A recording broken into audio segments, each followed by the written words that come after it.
আসসালামু আলাইকুম। অবশেষে কি বাংলাদেশের দীর্ঘদিনের রোহিঙ্গা সংকট কাটতে যাচ্ছে? প্রায় ৯ বছর ধরে বাংলাদেশে আশ্রয় নেওয়া রোহিঙ্গাদের মধ্যে ৩ লাখের বেশি মানুষকে মিয়ানমারে ফিরিয়ে নেওয়ার কথা দেশটার সামরিক জান্তা সরকার জানিয়েছে।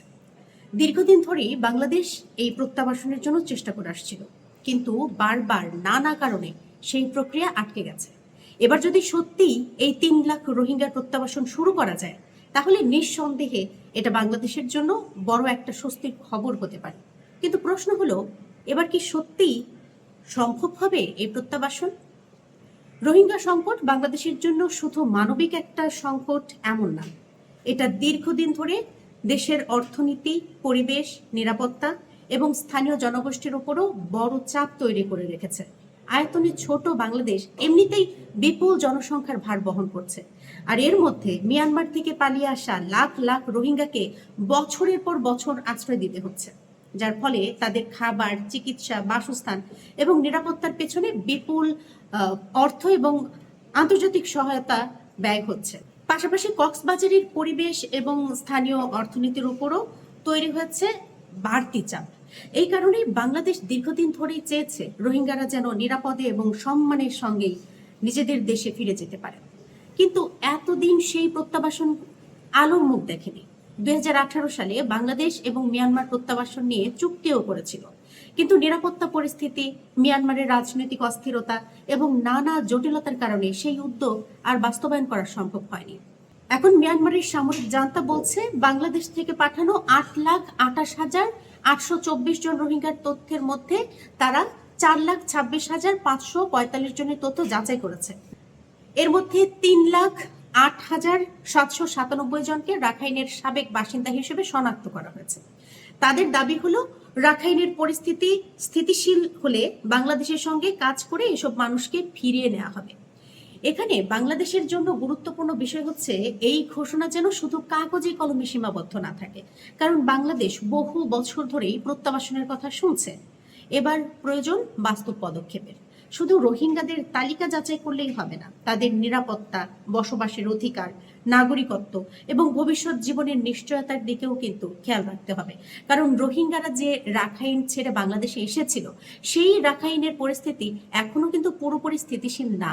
মিয়ানমারের সেনাবাহিনী এবং আরাকান আর্মির মধ্যে সংঘাত এখনো চলছে। ২০২৩ সাল থেকে শুরু করে এই লড়াইয়ে রাখাইনের বড় একটা অংশ এখন আরাকান আর্মির নিয়ন্ত্রণে। এই সংঘাতের মধ্যে নতুন করে আরো রোহিঙ্গা বাংলাদেশে প্রবেশও করেছে, যার ফলে প্রত্যাবাসনের সব থেকে বড় প্রশ্ন হচ্ছে, ফেরত যাওয়া রোহিঙ্গাদের নিরাপত্তা কে নিশ্চিত করবে? আর রোহিঙ্গা সংকটের সবচেয়ে ভয়াবহ অধ্যায় শুরু হয়েছিল ২০১৭ সালের আগস্টে। মিয়ানমারের দাবি, রোহিঙ্গাদের একটা সশস্ত্র গোষ্ঠী সামরিক স্থাপনায় হামলা চালানোর পরে রাখাইনে সেনা অভিযান শুরু করা হয়।